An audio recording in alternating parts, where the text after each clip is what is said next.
try not to be one of those streamers who go, "Is this live?" I think it's live. Today I want to kind of ponder out loud about what kind of YouTube content I enjoy actually watching these days and how I can sort of create the same thing, maybe out of admiration, but mostly I find it really hard to make content that I don't myself enjoy. I don't know. I guess maybe that's fundamentally true for all people. But especially me, because my attention span can be a little short sometimes, as evident by my upload schedule. I'm a little sick, so sounding even more hoarse than usual. So, in the past few weeks in the holidays, I find myself really liking watching the Vlog Brothers, John Green and Hank Green. They send each other a about 5 minute long video talking about what happened to them that week. And since it's both of them are really articulate, I actually don't know whether they script what they're gonna say. But they are really rapid fire. They share some morsel of something, especially John about, how not to be in existential angst or something like that. There's always like some nugget of truth and some negative uplifting moment. Um, but it doesn't feel like cliched.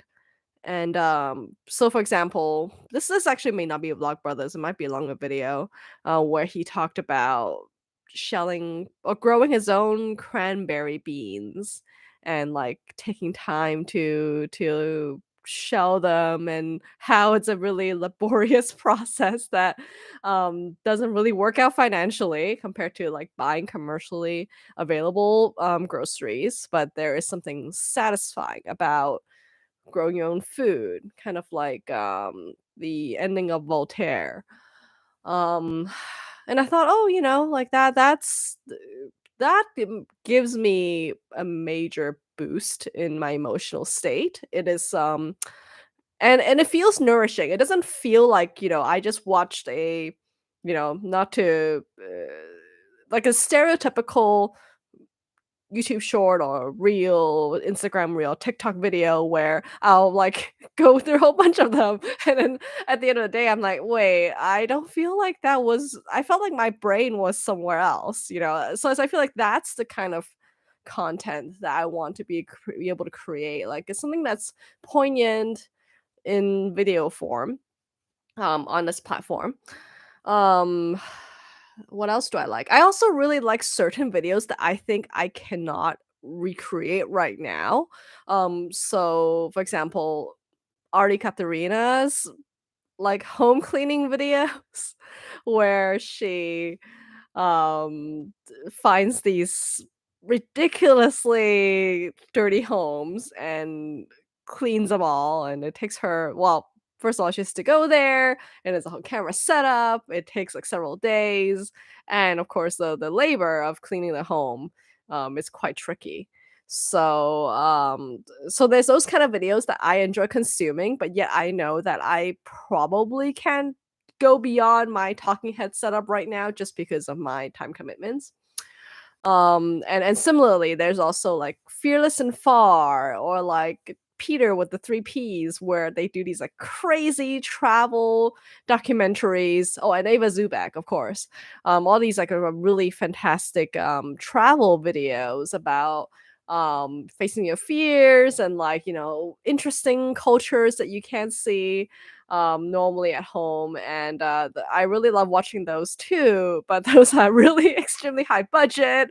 They require a lot of planning in terms of storyboarding and a lot of editing. So those I really enjoy, but I don't think that's where my talent lies right now. So um so I probably can't do that. Uh, but going back to something similar to the Vlog Brothers, there's this channel I recently discovered. I think he calls himself Self Help Sing, but he has like another name that he goes by. Where oops, trying to quickly Google but failing.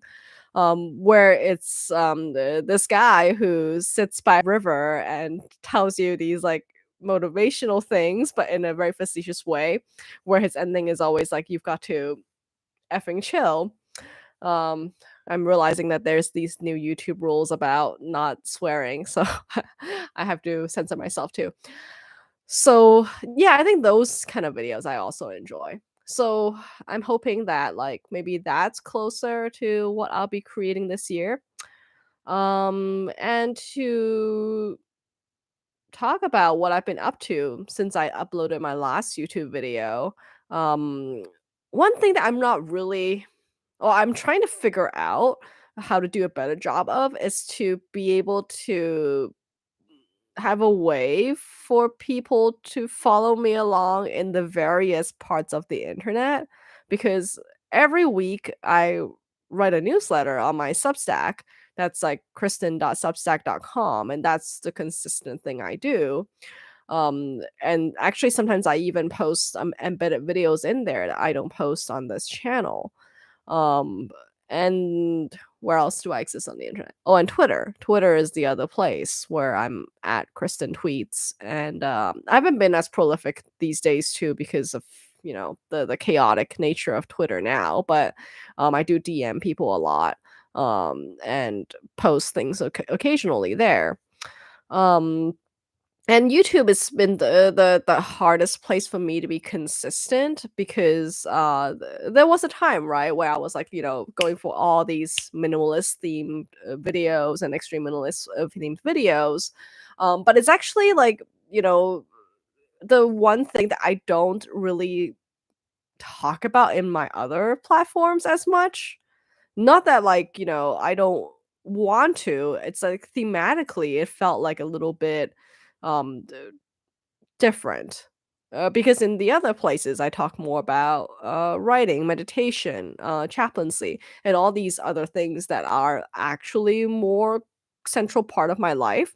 And then when I chose extreme minimalism, it is a core part of my interests, but it's a very like lifestyle like angle, right? It's like it's something that like everyone always say extreme minimalist, like everyone has like some idea what that is nowadays. Whereas if I talk about like writing and meditation, it's like more vague. And I felt like, well, these are much harder topics for me to address as a YouTube newbie. Let me pick something that's a little bit more tangible. However, like I run into the same problem that all actually, especially extreme minimalist creators run into, which is like, oh shoot, you're talking about the same topic every single time. And it can get a little bit repetitive just because there's only so much you can talk about it, right? And then eventually everyone starts talking about other things, and that's great too. Um, but I think what I'm trying to figure out is like how can I y- serve you if you're watching this with useful information that's not boring. I think that's a very key part of YouTube, right? Like, or else there's no point in watching this. But also is something that I'm actually thinking about at any moment, maybe, or at least like something where I don't have to go out of my way to think of to create content just because then I'm not gonna upload anything as you can see. So then I start to overthink it. So yeah, so I think those are my thoughts. Like, how can I continue to be better in communicating through video? How can I improve the craft of communication this way? How can I make videos that are interesting and not boring, but also poignant and not clickbait? Or I guess it's not even clickbait. I think that the clickbait is even fine. Like I love some certain clickbaits because I'm like, okay, you did a great job writing a hook. It's like poignant but not pointless. um, I don't know. There's like something about certain videos where I'm like, wow, that I guess that was, like, even mildly entertaining, but it served no higher purpose to some extent. Um, or at least one that, I think would have some lasting value. And it's actually that quality. The quality of what I'm seeking is really hard to name. There is something that that's profound, but also you can't be like, oh, just talk about X, because it's actually rarely about a particularly deep topic from the outset. It's usually something where it's like, yeah, like in the early example, like shelling cranberry beans, right? Like it's a very mundane topic, but yet it leads to a nourishing story that changes one's perspective. Well, adds to one's perspective. So I'm going to end it here. We're about 10 minutes past the mark. And I think streams are quite interesting to play with. I will. I say this every time. Do a better job at pre-announcing it. I know that no one's gonna come on because I just decided to do this spontaneously. Um, but this format allows me to essentially not even set anything up. I think last time I switched back again from streaming because the search or the indexing or the thumbnail was weird, but then I learned, okay, you can actually set a thumbnail. But there's something about the search, I think, where live videos aren't found in the same bucket as pre-recorded videos, and that was a little bit annoying. But I don't know. Maybe I can try to pre-download these videos or something. Yeah, if any YouTube experts want to comment about the pros and cons of live versus pre-recorded videos, please chime in the comments. All right, have a great day.